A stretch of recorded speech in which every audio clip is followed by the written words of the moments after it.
Hello and welcome to this Robustel quick pitch on the smart roaming V2 software that is featured in all mainstream Robustel 4G and 5G routers.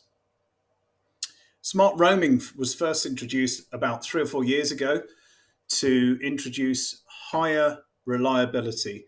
That is the key goal of smart roaming, is to be more reliable.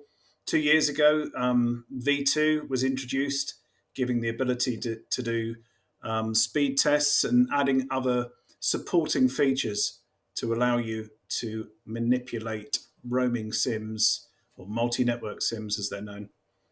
To understand why smart roaming is important, in itself is quite a complicated subject, but the bottom line is, if you have experienced buying a roaming SIM that is sold on the premise that with more networks you can have higher resilience, you can have better reliability. That is what it boils down to. But because of some of the complexities of the technology, the experience isn't actually as good as you had hoped. And a lot of that is to do with automatic network selection, which occurs in the hardware. It's not a SIM side issue, it's a hardware side issue. So Robustel have built what is, in essence, a Swiss Army knife to deal with this, a really clever solution. So the backstory, if you want to read a bit more, you can go to robustel.com resources, white papers, and grab the smart roaming V2 white paper that actually goes into the 3GPP standards to help you understand where there's some problems and where Robustel software lends a hand. So let's start with a R1520, one of Robustel's most popular devices, using the RobustOS operating system. And in the services section, we see Smart Roaming V2. So these are all the associated tabs at the top of the page. And so some of the baseline requirements is you need to enable smart roaming. You need a multi-network SIM. There is a preference for unsteered roaming, but it can work with steered roaming. Whatever you choose, you must test the combination, because what Robustel actually do is move, proactively move networks. So you need to check that the network you're using is happy with that. We've tested with all mainstream well-known roaming aggregators and have had good results. So should be no surprises, but you need to test for the target SIMs. In Link Manager, you need to set SIM1, the primary link, as WWAN1 and no backup link. That's just some preconditions. Anyway, so what we do first, let me step forward a page to make it easier to understand. So the very first thing a Robustel router with smart roaming does at boot time is to perform a scan. So you'll lose about 30 to 60 seconds at boot time while it goes out and looks for all of the networks that it can see. And we coin these visible networks. They're not necessarily connectable because they might not be included in your SIM tariff, but we can just detect everything at the radio level and just see what's out there. So we can do a basic site survey to start with. So once we've built that list, the router builds a connection using automatic network connection. And for about 90% of your estate, generally, that is how a standard router would work. And it's typically good enough to just do that. However, we do see in that last maybe 10 or 15% approximately of your estate, you might see some challenges about actually roaming to another network when you believe it should be roaming to another network when there's no packet switch comms. So this is where the settings, the health check settings come in. So as this is configured, every 5 minutes, it will ping this primary server and a secondary server. If it can't get a connection, then the response is to move on to the next network. And that's something carried out by Robustel's operating system, not in the cellular module. And that's an important differentiation.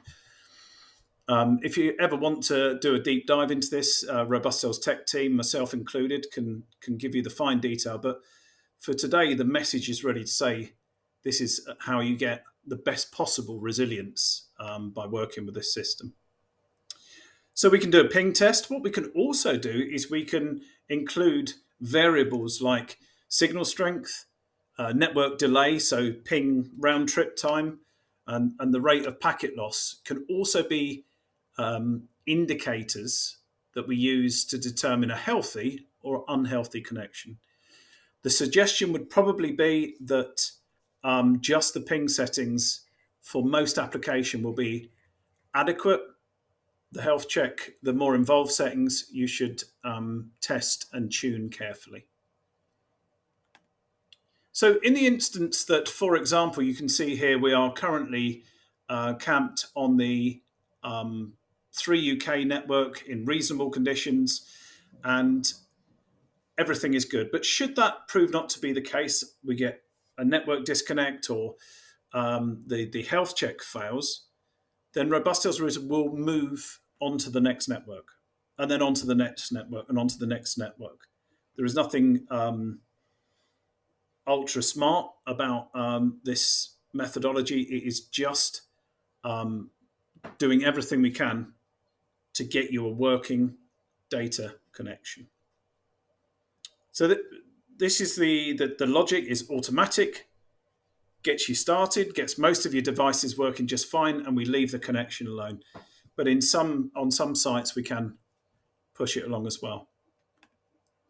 So you can also push it to a specific network. And where we see this used most often is when we have a connection, but we're not really happy with the speed. Maybe the uplink speed is inadequate.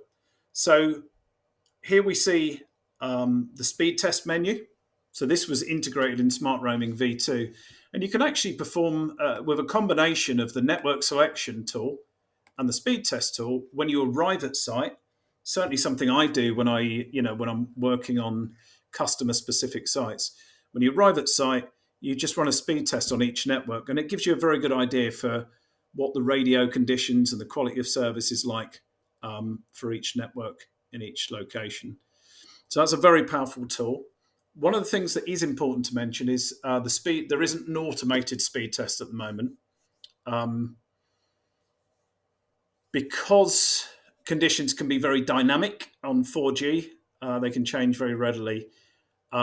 Trying to build in decision-making on running very regular speed tests actually could become quite problematic and cause more outages than it saves. So at the moment, just some manual intervention for slow networks.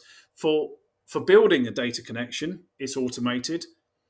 For improving the speed, you can either come in through the GUI or any of the commands you see here that I'm demonstrating today, you can do via a SMS message. So absolutely everything is supported, rescanning, selecting networks, running a speed test. So even if you end up in that really degraded state of the only thing that will work is an SMS, you can do everything from a handset.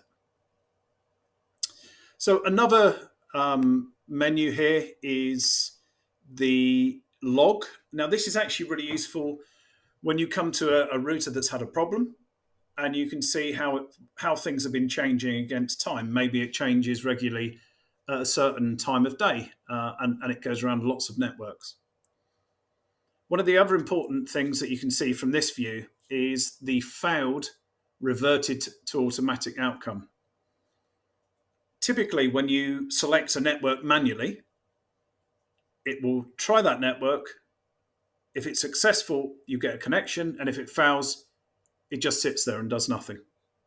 And obviously that's very undesirable if that were the logic of this system. So failed, and then it fails safe and reverts to automatic. And in essence, it starts the smart roaming process from the beginning. We go to automatic network selection. If automatic doesn't do what we need, then we step through other networks. So that is smart roaming in a nutshell. The key thing is it gives you the ability to understand what networks are visible, to move you from network to network without any manual intervention, to do everything it possibly can to get your uptime to 100%. And where your application might be speed dependent, CCTV or something like that, if you're really struggling, then you can do something about it. You can measure, and then you can make a change with the speed test tool and the network selection tool. And so, just as a last passing note, this is the Robustel Cloud platform, and we're certainly not going to go do a deep dive into this today.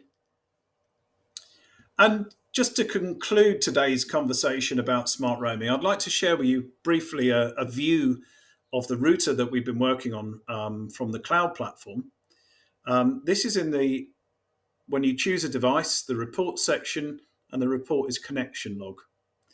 And this gives you a detailed history, very detailed, the network, the band, down to the cell tower, cell ID. And it shows you how it's been behaving over time. And the really valuable thing here is that even in a network outage and you lose everything, this view remains. And generally, if something is quite stable, it's probably not a network issue. But if something's been jumping around a lot, certainly we know anecdotally that it's likely network issues are a cause of the problem. So it gives you an idea of which direction to go in. So that's the RCMS Cloud platform. There's the white paper if you'd like to learn more. And of course, the best thing you can possibly do is get a product like the R1520 or an R5020. Now 5G smart roaming is supported. And just give it a try for yourself. It's a great tool. Maybe take it in a vehicle, go to different sites, get very different radio conditions as you travel around. And probably one of the best ways to really learn and get a feeling for GSM and what's actually happening out there. So if you'd like more information, please reach out to your local Robustel representative or email support@robustel.com. I hope that was useful. Thanks very much. Bye for now.